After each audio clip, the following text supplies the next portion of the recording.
It's so important to look at how we can help small towns, rural communities get access to what's available. Really, that's what we're talking about when we say capacity building, to be able to reach out and have access to the grants and the loans and the collaboration and information that's needed.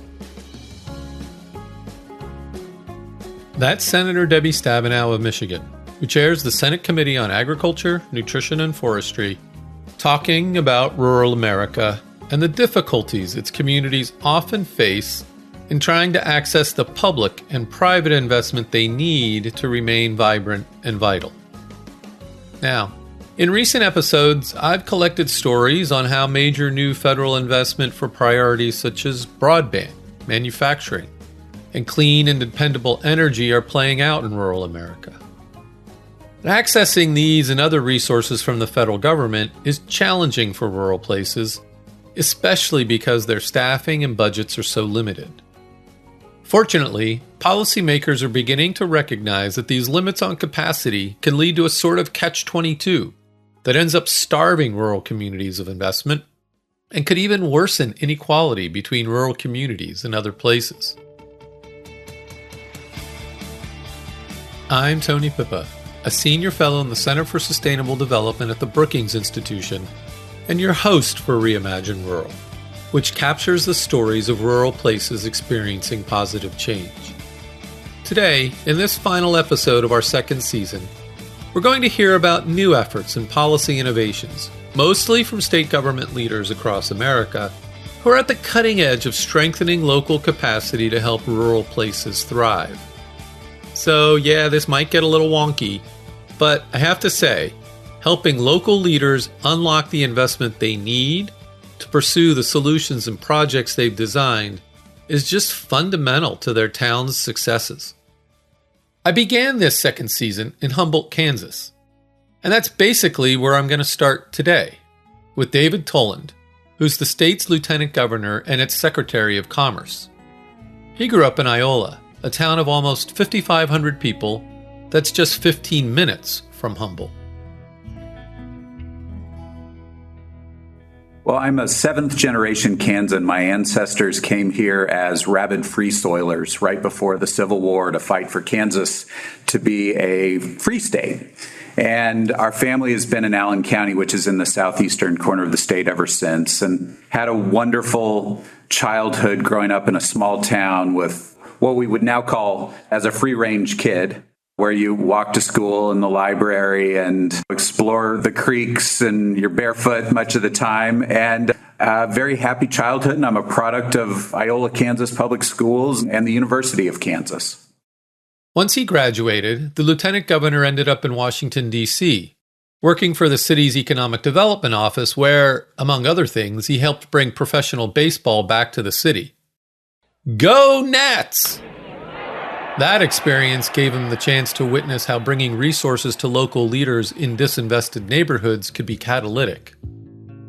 After a few years, he got a call from his old family doctor who told him that the local hospital serving his hometown had been sold. Since it had been a nonprofit, the proceeds needed to be used for charitable purposes. Would he be interested in coming back to ensure that the money was spent well on behalf of the community? And they wanted to make sure that somebody could advocate for our community's needs and make sure that we use these proceeds for the benefit of the people. 6 months later, my wife and I and our 1.5-year-old daughter headed west, and we moved from Washington, D.C. back to my hometown of Iola, Kansas. They built a new hospital, 30 miles worth of trails, recruited doctors and dentists, basically ensured care and focused on the well-being of local people regardless of their ability to pay. But it was all through the lens of quality of life. So the reality is that if a place isn't attractive for folks to live in, they won't live there. People have choices on where they can be. And so we really focused on, okay, what are the factors that make people choose place A over place B? And we felt very strongly that it is those quality of life initiatives. It's about the tangible stuff, the trails, the hospitals, the schools, but also about social connectedness. bringing people together, trying to fight the social isolation that often pervades rural life. In 2018, he was appointed Secretary of Commerce by Governor Laura Kelly to bring that same approach to the department. She wanted us to not just do the traditional smokestack chasing and trying to grab jobs wherever we can grab jobs. She wanted a plan. She wanted that plan to be based in data. And she wanted us to look at everything through a quality of life lens. And because that's what we had done at Thrive Allen County, and we'd been recognized nationally at that point, the Robert Wood Johnson Foundation recognized Allen County as a culture of health community in 2017. It was clear we knew what we were doing. We were having results. And what the governor described was she wanted us to take that model, or at least that spirit, and apply it to a state agency. Together, they also created a new office at the Department of Commerce, focused specifically on the state's rural places. Well, the governor and I and our previous Lieutenant Governor, Lynn Rogers, created the Office of Rural Prosperity to make sure that from a public policy perspective, we were always having rural communities at the table, that the rural lens was being applied just like we apply a suburban lens, a political lens, and a business lens to all sorts of issues that come across our desks every day at the state capitol. And that meant investment. I remember when I was in D.C. government, Mayor Williams, my boss, would say that the most important public policy document that you have is the budget. And we've tried to make certain that rural issues are reflected in the budget, and we have delivered on that pretty consistently, whether we're talking about water and its centrality to our ag sector all over the state, whether we're talking about making certain that community development block grants can get to the places they need to go to, and that we're being smart about how we deploy those resources. From his previous work, however, he understood it was not just about the money. It was about working directly with local residents and leaders to change the trajectory of hope. And what's striking is that the community mood really matters. So if you're in a place where you've got the right leadership, local leadership that believes that things can get better, and where they are able to mobilize folks around a common vision for how things can get better, you've got a fighting chance. The community mood is key to your ability to get things done. I've seen towns of 20,000, which in Kansas is a pretty big town, that struggle dramatically more to accomplish small things than towns of 2,000. And it comes down to that local leadership and the ability of that local leadership to articulate a vision and mobilize people behind that. The capacity of a place comes down to the willingness of local people to step forward and their ability to influence the mood. He eventually became Lieutenant Governor while remaining Secretary of Commerce, and the Office of Rural Prosperity continues to work at creating positive momentum in rural Kansas by meeting those rural leaders where they are, bringing investment, and helping change the narrative of what's possible. What we want to do, though, is make certain that we are not leaving any place behind as policymakers, as people that work to administer these federal dollars and state dollars and get them to places that, for whatever reason, feel like they've been ignored in the past by Topeka. They've lost hope. They think things can't get better. They think that all their best days are behind them. And we don't buy that. Change does not have to equal loss. And I think that's the lens through which a lot of people, whether you're in an urban place that has suffered from disinvestment or a rural place that suffered from disinvestment, you think that change has to equal loss. And that isn't the case at all. Change can mean a positive transformation for your community, for your family, for your business. And we try and ensure from the state level that that can be a reality. It seems to be working.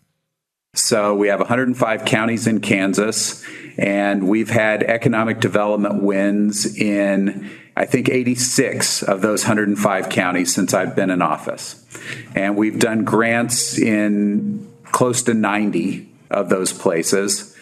And I am really focused on the last 15 or 20 counties where we haven't had a win. Interestingly, in this era of political polarization, the work of the office seems to be something that everyone can agree upon. And so Office of Rural Prosperity and its director, Tricia Purdon, have really done phenomenal work to lift up rural issues, to deliver in tangible ways for these places. And I think I'm most proud that we've done this in a bipartisan fashion. Kansas has a Republican supermajority in the legislature. Governor Kelly and I are Democrats, but Office of Rural Prosperity has never been controversial. It's something that's been embraced by Republicans and Democrats, urban, suburban, and rural folks. And I think that's a key part of why we've been able to get a lot done.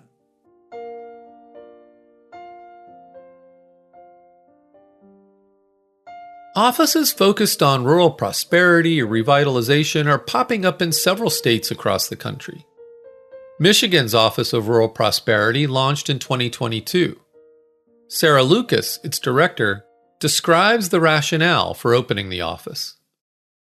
So we know that Michigan, as a state, needs the whole state to be successful if we're going to thrive in the future economically. And we also know that rural communities have some really complex challenges that they're facing around population trends, around housing shortages, infrastructure needs, broadband connectivity, childcare, you name it. All of those challenges are really complex and require a lot of resources in order to address them effectively. Much of the impulse for these new offices stems from what I mentioned earlier, a recognition that rural places have a unique set of characteristics. And that means they may need different types of support to be successful in attracting investment and pursuing new ventures. Rural communities have much larger geographies, and they have fewer resources available to them.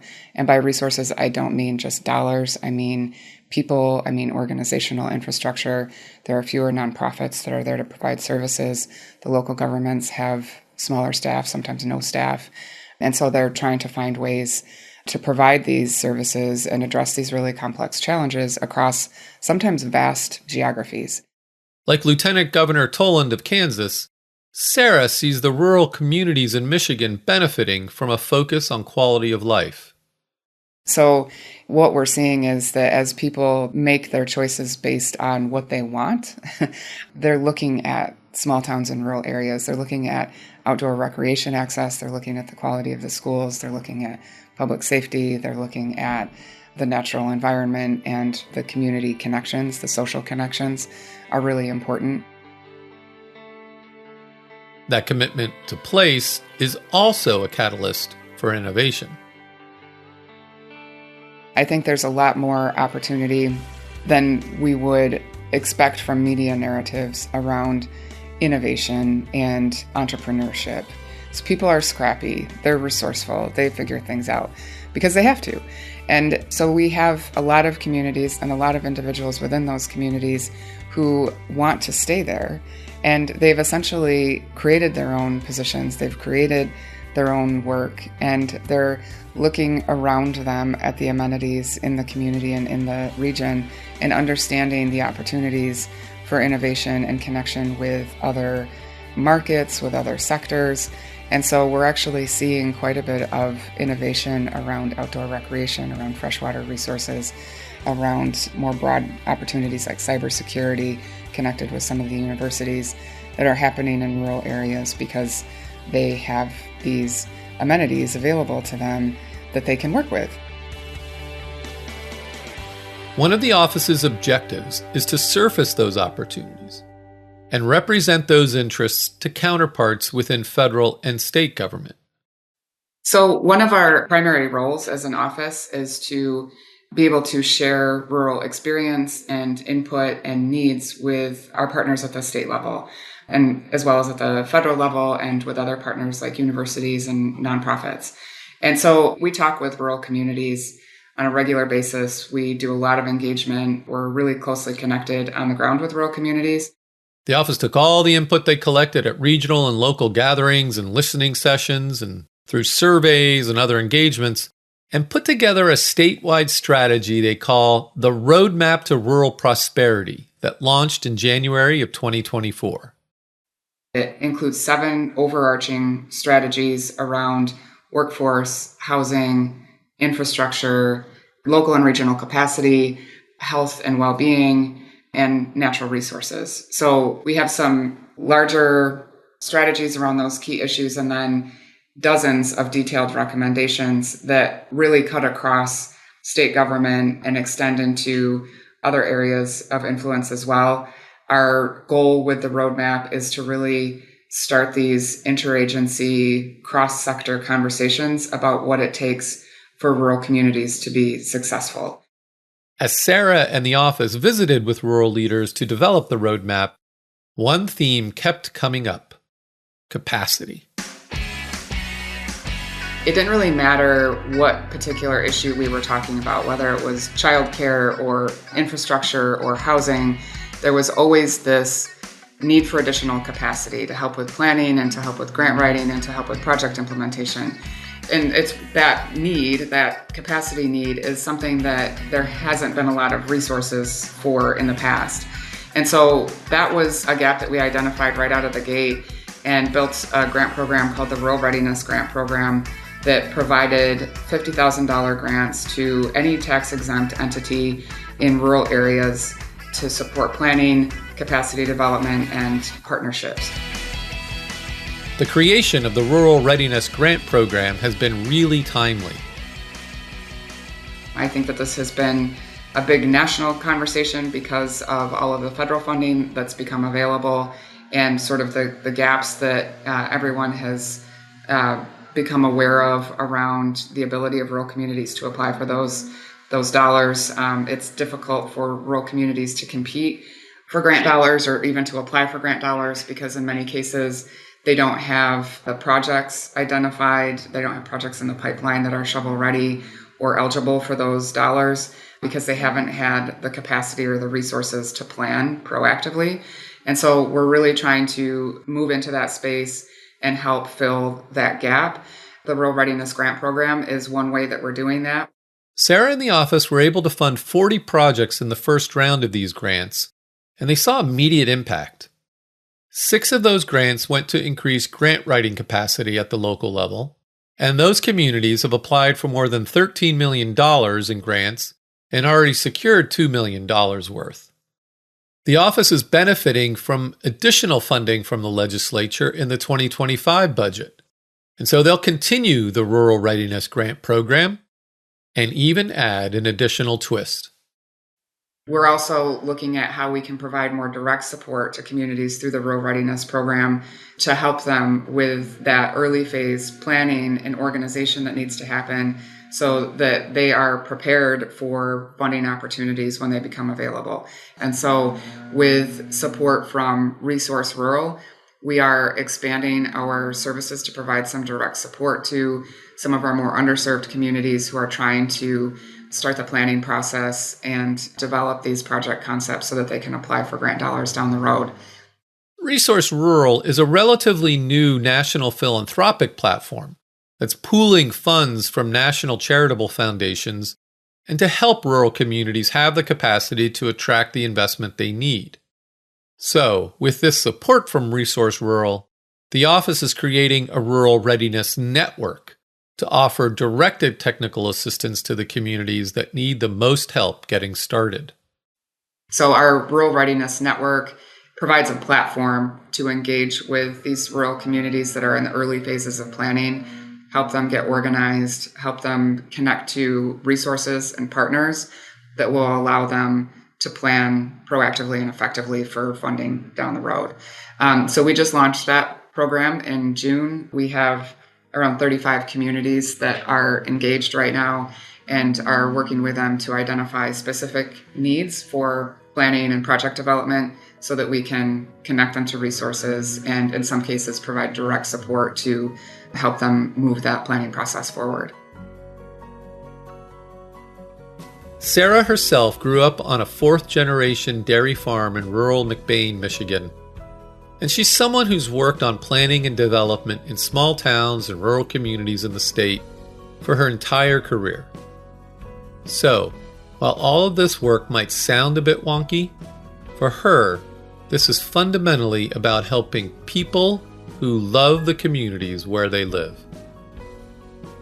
But ultimately, what I hope for rural communities is a sense of pride and respect. Pride for the communities that people live in, a sense of ownership, a sense of belonging, and respect for those communities and for the differences within them and the challenges that they've had to overcome. I think that that's something that rural communities take pride in and should take pride in, and I think all of the things that we're talking about around policy and around capacity and around planning and community development are about helping communities recognize and elevate their places as places that they love and belong in and see a future in. In Wisconsin, the Office of Rural Prosperity grew out of a commission looking at ways to enable well-being and resilience in rural places. Here's Beth Haskovic, who directs the office.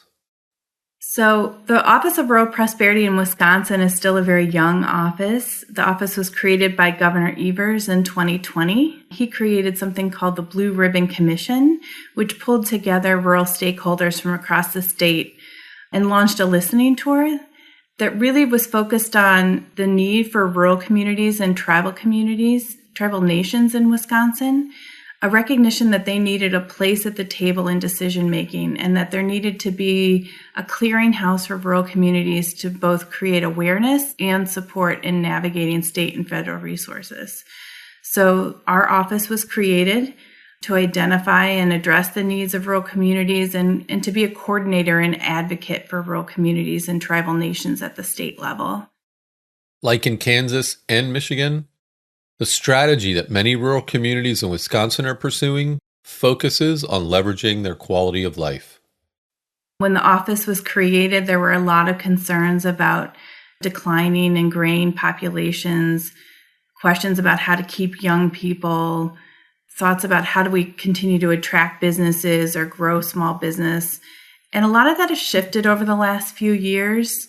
We've seen communities where rural population is actually increasing. We're one of the few Midwest states to have that population gain in recent years. The small town of Rhinelander in the North Woods of Wisconsin has seen 8% growth. They have wonderful natural amenities, lakes and forests, and have done a lot of work to kind of create a unique identity, utilizing arts and culture and fostering creative businesses. And so we're seeing that kind of excitement and growth happen in rural communities, but communities have big and innovative visions for their future, and there's still a real need for technical support and resources to make those ideas a reality. The office started out as a navigator of sorts.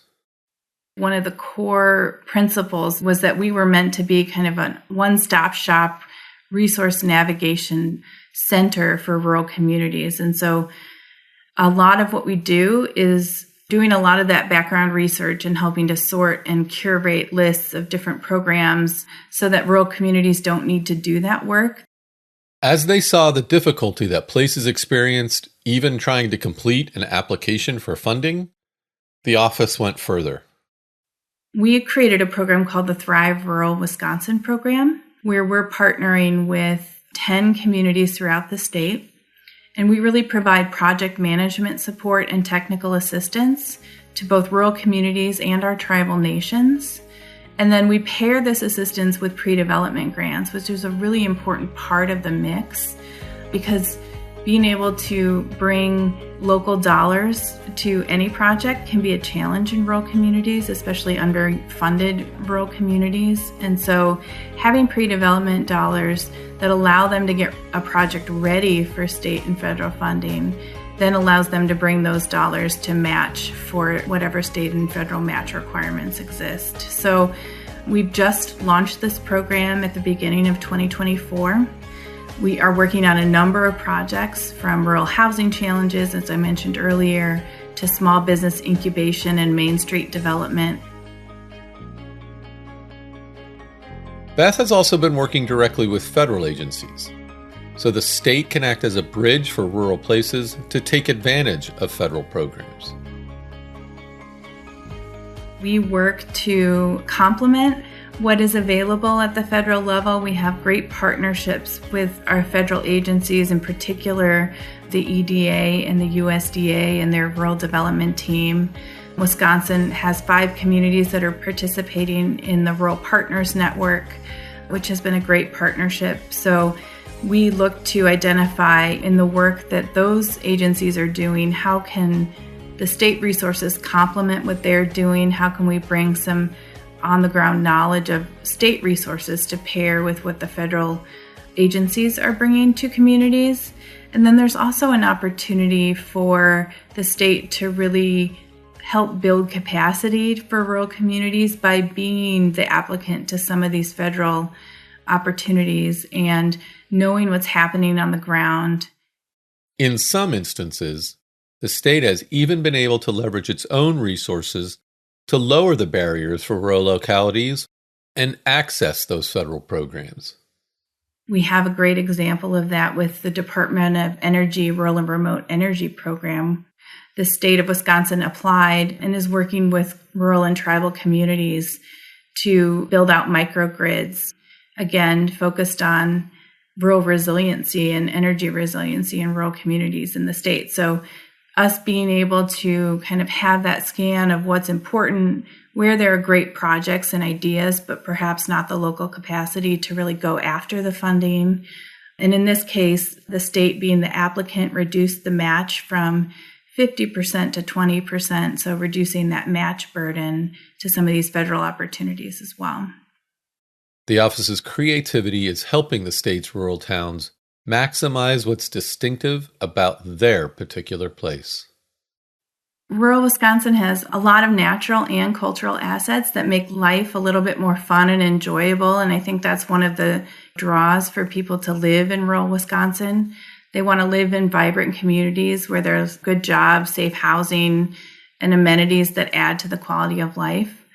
And I think placemaking is a huge opportunity for rural communities to create public gathering spaces and create a unique community identity that attracts new residents and tourists. The Worm Farm Institute in Sauk County partners with dairy farmers and artists to bring a 50-mile public art tour through Wisconsin countryside. It draws over 20,000 people to this small rural community during the fall leaf viewing season.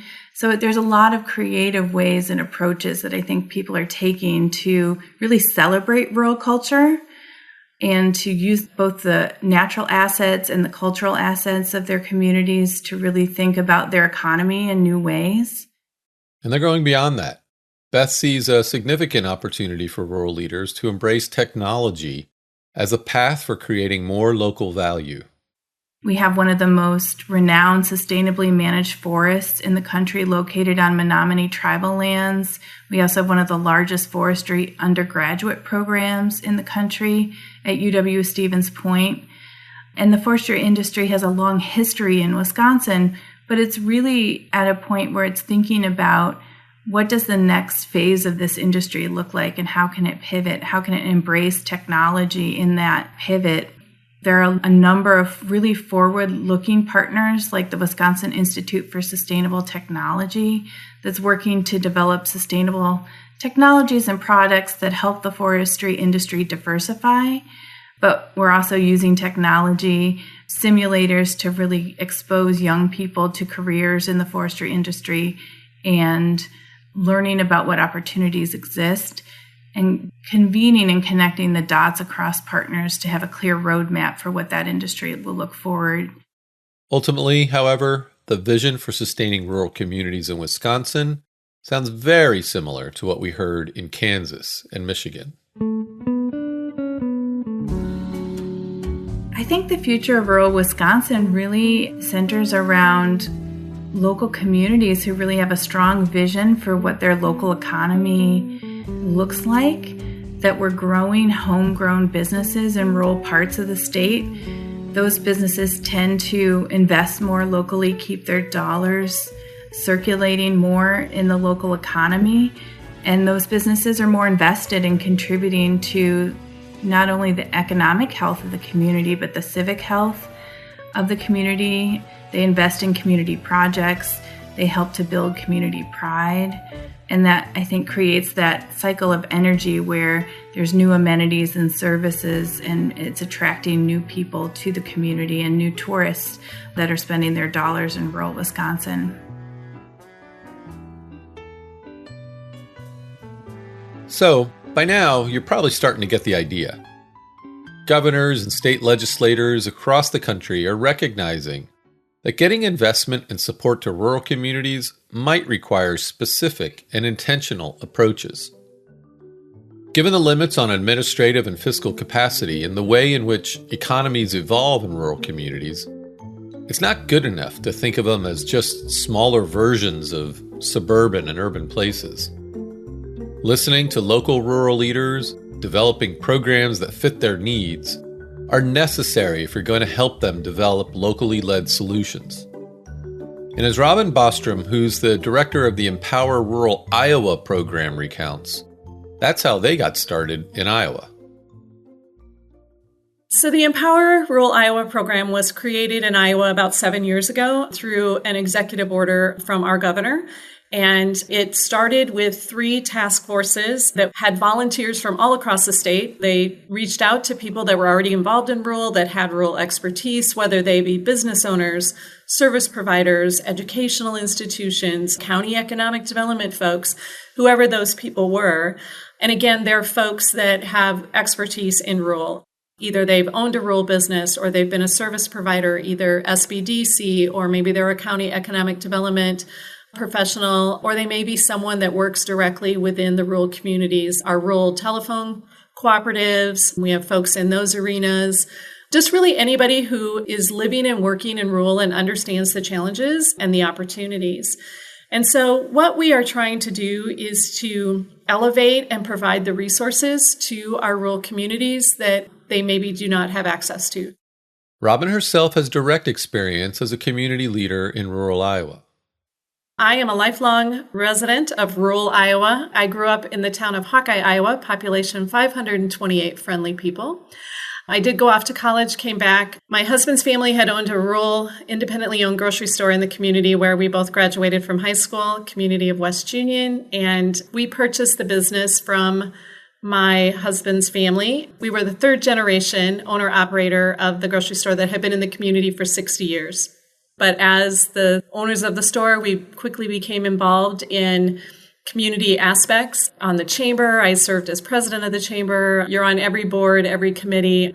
We were presidents of the Booster Club at the high school and all those sorts of activities. The population in our community is about 2,500 people. We're a county seat community, county population about 22,000. So we are very much rural Northeast Iowa.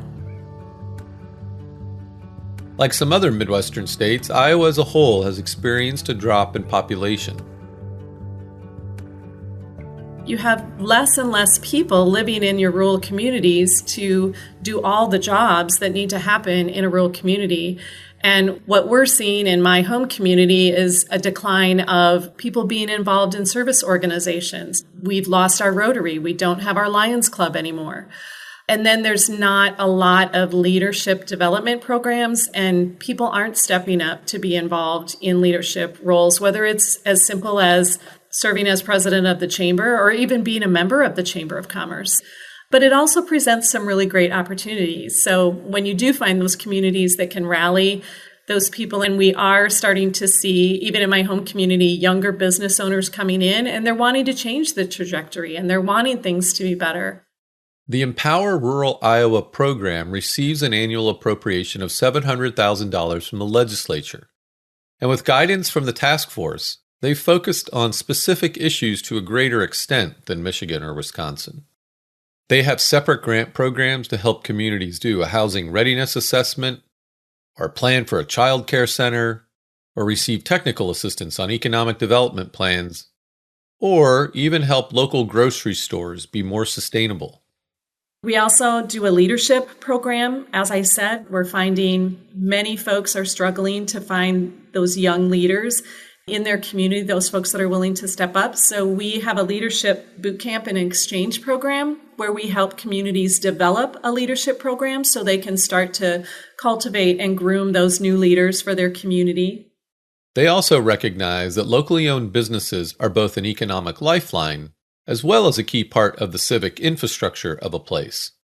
So they've even started providing assistance on business succession. We do some work with the Drake Law Clinic and the University of Northern Iowa on business succession and employee ownership transfer.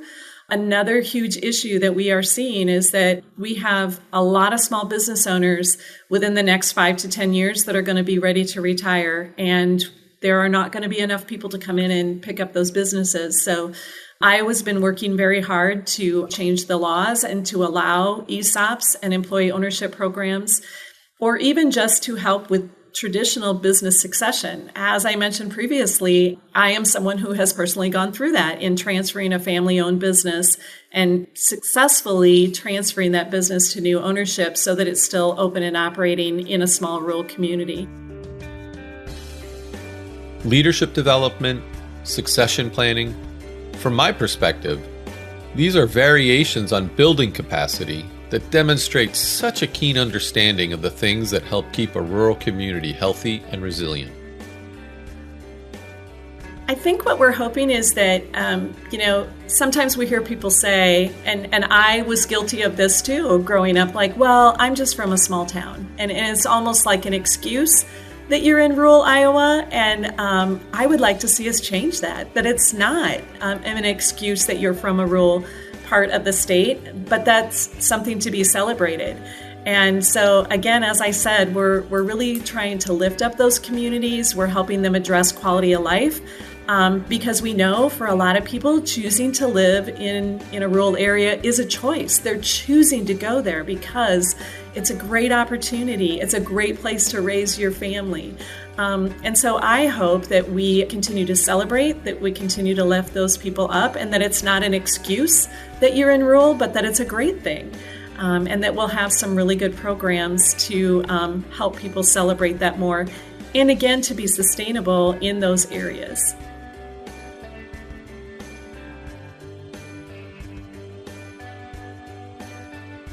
The state of Utah has also made leadership development a pillar of their strategy. Here's Stephen Lisenby, Senior Advisor for Rural Affairs to Governor Spencer Cox.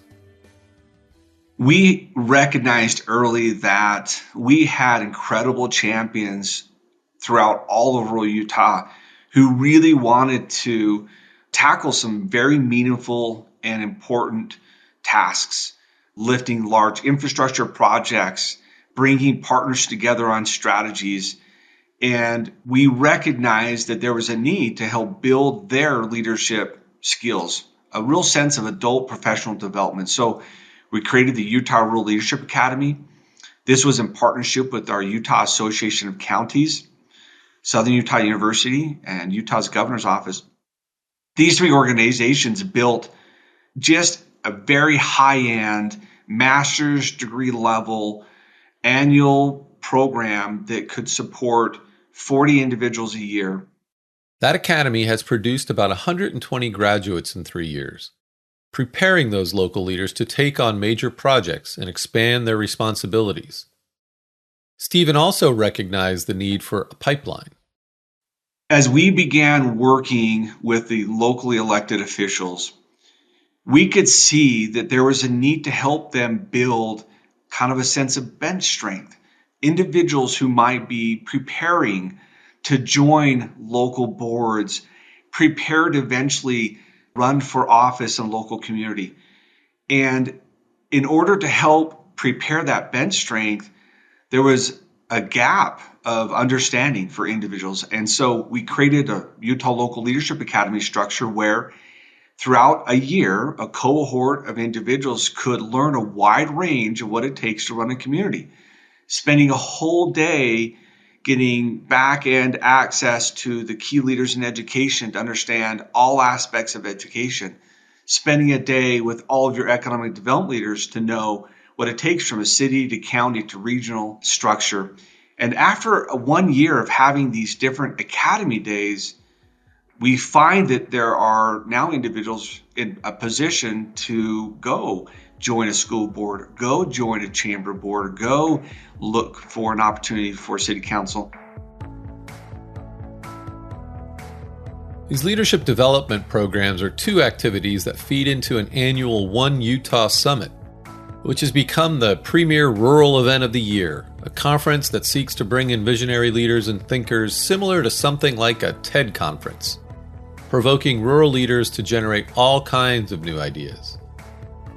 But in addition to supporting leadership development, the state's also providing funding that gets at the heart of strengthening capacity. We learned very early that as a state, we had created some really complicated processes for local rural communities to understand what programs were available and how to access or use them. So we consolidated 9 rural programs down into 3 and made those programs very targeted and focused and locally driven. The first of those programs is the Rural County Grant. And this grant is designed about ensuring those counties could count on having $200,000 a year to become seed funds for what was important for them. But there were some requirements to this. There was an expectation that they would have a county economic development board that had a representation from a wide range of industries and partners, and that they would come up with an annual strategic plan about how to use that money. And if they were to run that process, submit what their priorities were and how would they use the money, it would become available for them. And they would have 12 months to execute the funding utilization.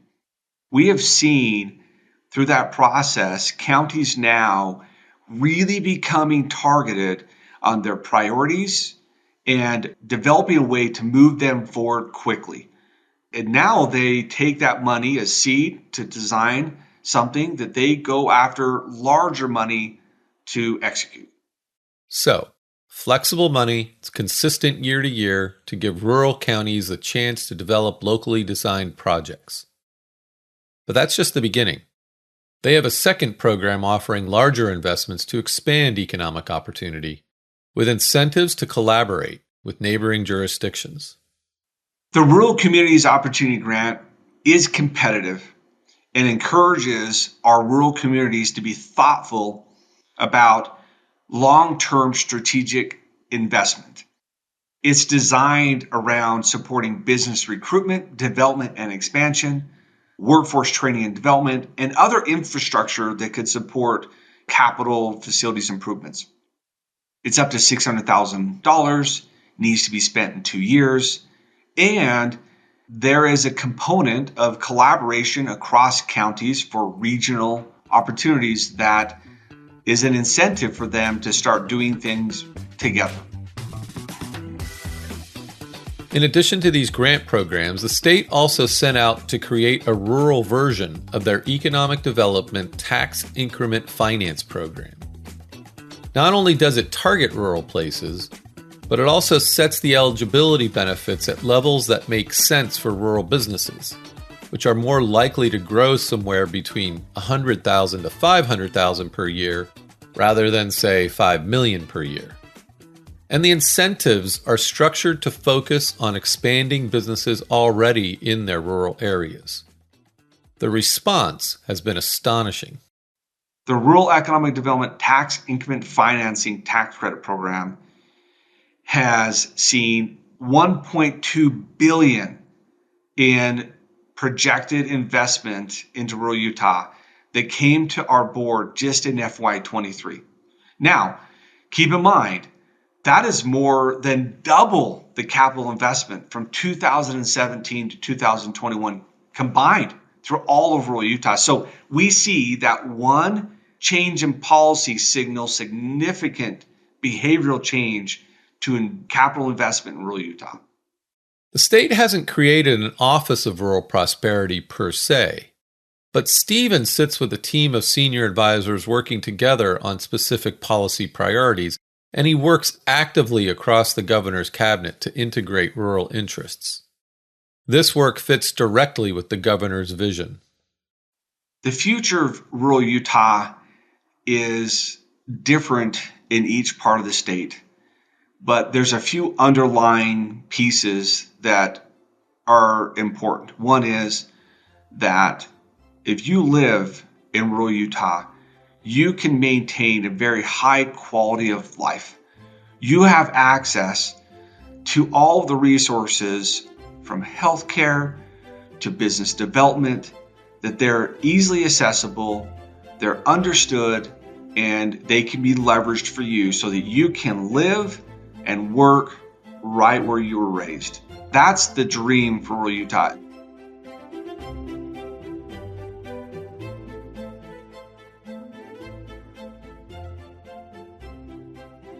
And now, one of my favorite stories emanates from the Kentucky State Legislature.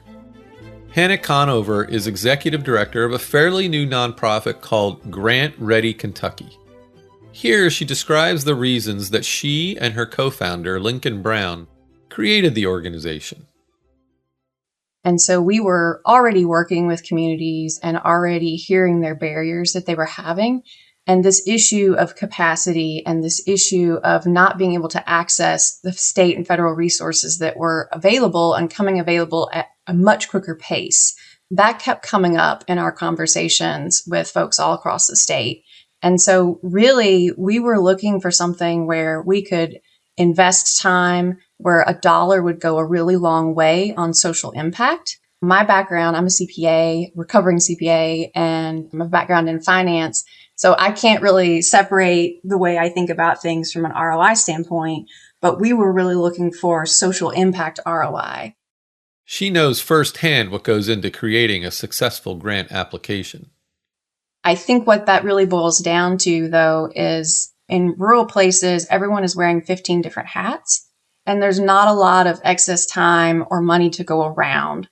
And when you're applying to a federal grant, those grants, they can easily be a 150-page long application. It can easily take over 100 hours to write it, and they're competitive. And so you'll have a big city that's actually competing against a smaller town with very few resources.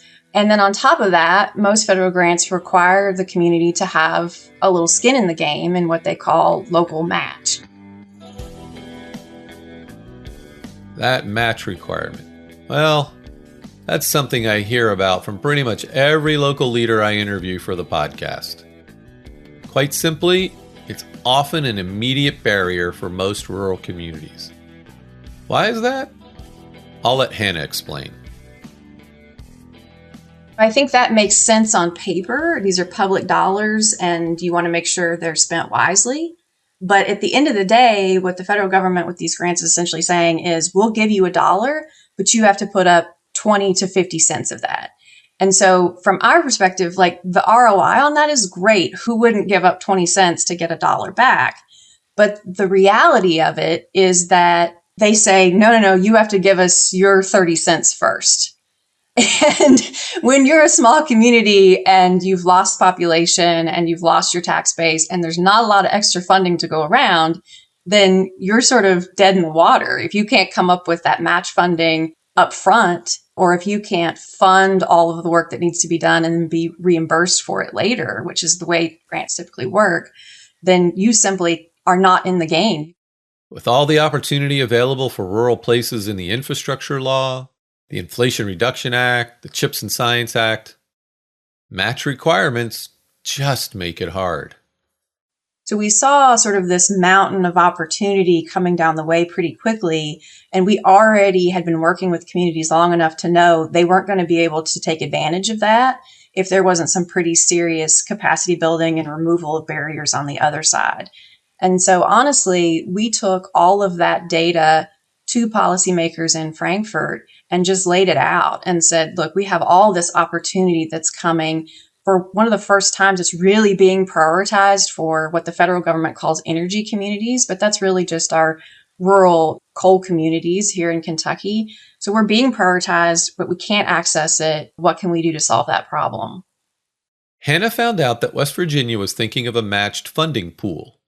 And she had also been part of an effort at the Foundation for Appalachian Kentucky, where private philanthropic dollars were used to provide a match. And so I already knew that it worked, at least at a small scale. And so we were able to take that information to state policymakers and say, look, this is a problem. We think we have the solution. Other states are piloting things like this. Can we pilot it? And so we did pilot it with a small amount of funds in 2023. There were only $2 million in that pool. Applications opened in August of 2023. And by December of 2023, there were over $100 million in match requests from over 100 different applications. And so that was proving that we were right, that there was a tremendous amount of pent-up demand. The impact of that $2 million pool? Well, let's just say that these are pretty gaudy numbers. And then after that year went by, that pilot year, we were able to demonstrate at the state level an 8-to-1 return. So every dollar that the state put in was leveraged and 8 federal dollars came back to the state. Most importantly, it came back to the state in the form of really important projects that communities cared about in rural and distressed communities. So it's not just about the amount of funding that this leverages. It's also about the projects that are important to these communities and where this funding is going. But between those two things, between proving high demand and high ROI, we were able to take that pilot match pool from $2 million to $200 million in the 2024 General Assembly session. From $2 million to $200 million in a matched funding pool, that's a serious vote of confidence in your rural places. Now, as we often say in rural development, it's not just about the money. And that's where Grant Ready Kentucky comes in, offering the training and expertise necessary to be able to put the projects and grants together in the first place. Implementation of the funding pool just started in June, but Hannah says they're already seeing projects move forward that couldn't previously. It also provides a sense of hope that if you are in a small community and you have a project, you can move forward with it now. There aren't quite as many barriers as there were before. And I think just a lot of what we do at Grant Ready Kentucky is self-confidence and hope building, that you can take control of your community, that you can prioritize what is right for your community, and we're going to be here to support you in that journey. Phew! It's quite a lot of innovation, experimentation, and new initiatives across many different contexts, all grounded in the realities of rural communities and all attentive to the limits of their capacity and the constraints that it causes. These states have been willing to try new things, create new offices, set aside new funds. It begs the question, what could the federal government be doing? When I posed that question to Senator Debbie Stabenow, she had just been in rural Michigan, in a town on the edge of Lake Michigan that my wife and I regularly visited when our kids were toddlers. South Haven, Michigan, at the Blueberry Festival, and which is, by the way, the best blueberries in the world. And not only do they have our growers there and the U-pick and so on, but there's this great place called the Blueberry Store where you can go in and get everything made out of blueberries. And that really takes the next step on products and promotion. When we're talking about the Rural Partnership and Prosperity Act, we're talking about help with marketing. How does South Haven market themselves as the blueberry head? How does Traverse City market themselves as the National Cherry Center and the National Cherry Festival and so on? I knew exactly what she was talking about. We'd picked blueberries together as a family when we used to visit South Haven. She came back to where pretty much all of those state leaders started. It takes people. It's not just the one person who's the mayor and the business owner and is also working on the farm. There needs to be help. and having additional people that can put together the plans, apply for the grants, help with the marketing and so on. That's how any business grows. That's how any community grows. And we've not seen enough support in rural communities to help them be able to do what they can do. And honestly, similar to the states, there's been a great deal of fresh thinking at the federal level as well. One of our episodes last year featured now USDA Deputy Secretary Xochitl Torres-Small discussing the Rural Partners Network, a pilot program in 10 states that places federal staff in rural communities to act as a navigator and help local partnerships identify and secure relevant federal resources. Some rural places have benefited from the new Recompete pilot program, which offers large, flexible, multi-year grants to severely distressed places. Or the Economic Recovery Corps, which is embedding mid-career economic development professionals in geographically diverse locations. Both of these run by the Economic Development Administration, which is part of the Department of Commerce. And the IWG, which is an interagency effort across the federal government to support communities transitioning from coal and fossil fuel, has created rapid response teams. Yet none of these has achieved significant scale to reach a wide range of places across rural America. Senator Stabenow has been a champion of bipartisan legislation co-sponsored by Senators Fisher of Nebraska and Casey of Pennsylvania that would create a new program, a rural partnership program, to make money directly available to local rural partnerships for whatever capacity they need. New staff, grant writing, engineering expertise, partnership coordination, all of it to help them unlock other investment. She's integrated it directly into her framework for the Farm Bill, which is a massive piece of legislation that happens once every 5 years. I think there is support. President Biden and Vice President Kamala Harris have made this their top ask of what they want to see in the Farm Bill, one of the things that they think is absolutely critical. And so they're all in supporting our efforts. And it has bipartisan support. So I feel that we will be able to make that case. And hopefully we've seen bipartisan support on legislation in the House and the Senate. So I feel like we're in a good spot to be able to get this done, assuming we can get a farm bill. I think the bigger challenge is being able to get folks to come together to actually agree on a farm bill. There are 12 different titles that cover everything imaginable in the food economy and rural America and forestry and food assistance and nutrition help and so on. We've always been able to put our heads down and work together in a bipartisan way and kind of work our way through all the politics.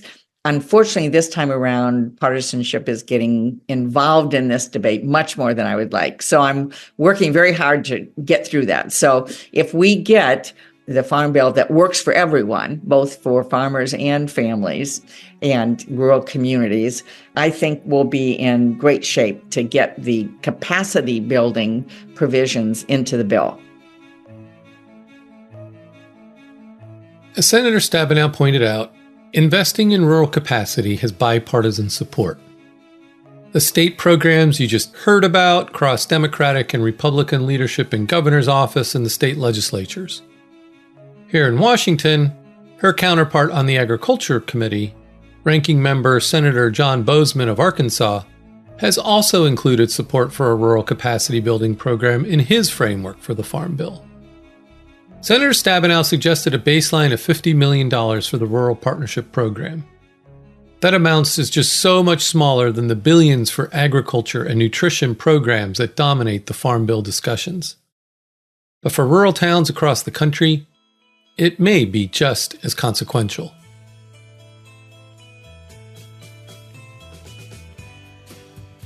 Well, let me emphasize the fact that we should be leaning in to support small towns and rural communities, not giving up on them. I don't agree with the philosophy that says go big or go home, whether it's go big in a city or whether it's go big on a farm or whether it's go big anyplace else. We need the quality of life that comes with growing up in a small town, neighbors knowing neighbors, people that go off to serve our country in the military. More of them come from small towns than big cities. And we just see a set of values and support that we need to make sure we keep going.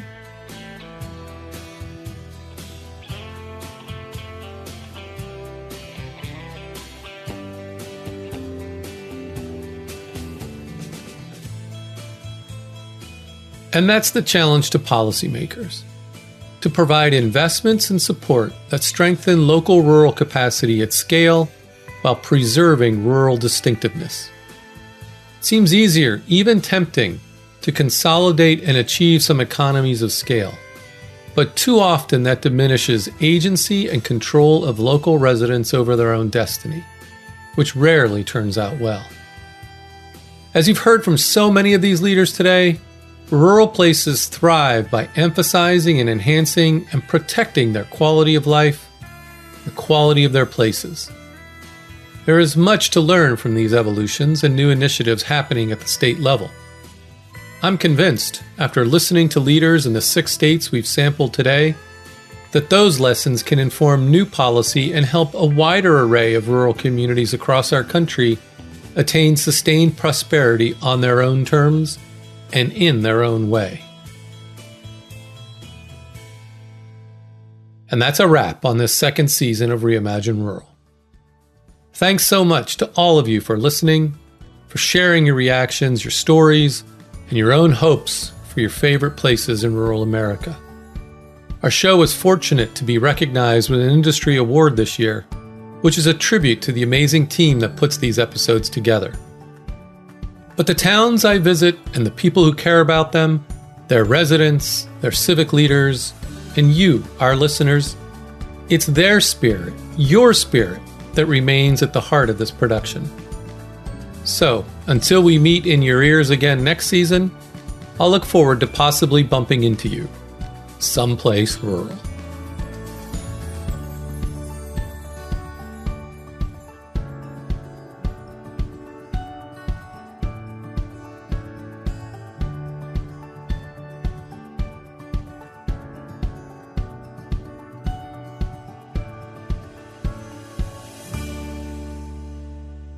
Reimagine Rural is a production of the Brookings Podcast Network. My sincere thanks to all the people who shared their time with me for this episode. Also, thanks to the team at Brookings who make this podcast possible, including Kuilaleni Hawanga, supervising producer, Fred Dews, producer, Gaston Reboredo, audio engineer, and Zoe Swarzensky, project manager at the Center for Sustainable Development at Brookings, and the great promotions teams in the Brookings Office of Communications and the Brookings Global Economy and Development Program. Katie Maris designed the beautiful logo. You can find episodes of Reimagine Rural wherever you like to get podcasts and learn more about the show on our website at brookings.edu/reimaginerural. You'll also find my work on rural policy on the Brookings website. If you like the show, please consider giving it a 5-star rating on the platform where you listen. I'm Tony Pipa, and this is Reimagine Rural.